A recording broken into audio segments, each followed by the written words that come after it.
మా నాయకుడు జగన్మోహన్ రెడ్డి గారు ఆ 2019లో ఒక మంచి హ్యూజ్ మ్యాండేట్తో జగన్మోహన్ రెడ్డి గారు ముఖ్యమంత్రి అయ్యారు. పార్టీ అధికారంలోకి వచ్చింది. ఇక్కడ అప్పుడు కూడా మరి రాజశేఖర్ గారికి ఎంతో కీలకమైనటువంటి రీజనల్ కోఆర్డినేటర్ బాధ్యతల్ని మరి రాజశేఖర్ గారికి ఇచ్చి వైఎస్ఆర్ కాంగ్రెస్ పార్టీ గౌరవించింది.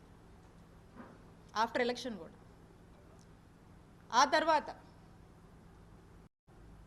తర్వాత వారికి మరి రాజశేఖర్ గారికి ఎమ్మెల్సీ పదవిచ్చి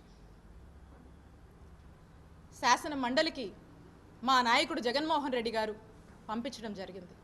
ఇది మరి రాజశేఖర్ గారికి మా నాయకుడు జగన్మోహన్ రెడ్డి గారు మా వైఎస్ఆర్ కాంగ్రెస్ పార్టీ ఇచ్చినటువంటి గౌరవం అని గుర్తు చేస్తున్నాను. ఇక ఎమ్మెల్సీ విషయానికే వద్దాం.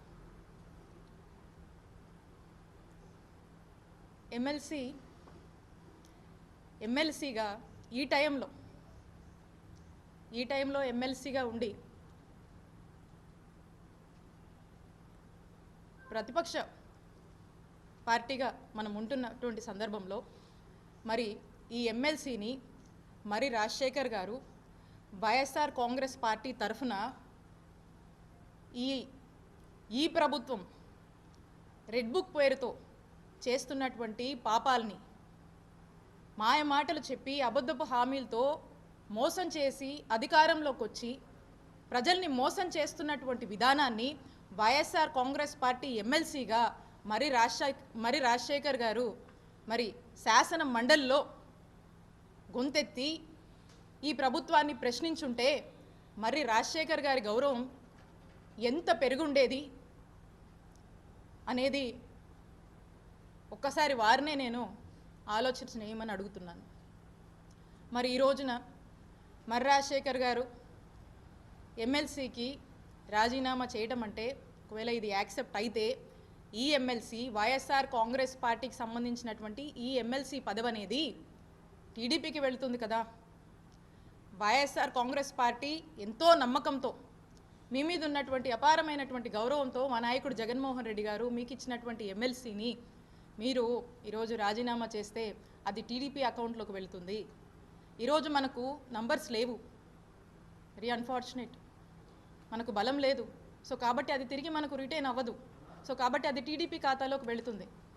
అంటే ఇంత నమ్మకంతో ఇచ్చినటువంటి ఈ పదవిని నిజంగా మీరు నిలబెట్టుకొని ఉంటే మీ గౌరవం ఎంతలా పెరిగేది అనేది ఒకసారి మీరు ఆలోచన చేయండి. బట్ ఇది జరిగింది. సో అందుకే నేను అంటాను, ఒక్కసారి అక్కడి నుంచి కూడా చూసుకుంటే ఇక 2024 గురించి వారు మాట్లాడుతూ ఉన్నారు. 2024లో ఏమైందనేటువంటి విషయం మీకు వారికి ప్రజలకు స్పష్టత ఇవ్వాల్సినటువంటి బాధ్యత నా మీద ఉంది. అయితే 2024లో ఇక్కడ 2019లో నేను పోటీ చేసి ఎప్పుడు వైఎస్ఆర్ కాంగ్రెస్ పార్టీ ఇక్కడ గెలవట్లేదు.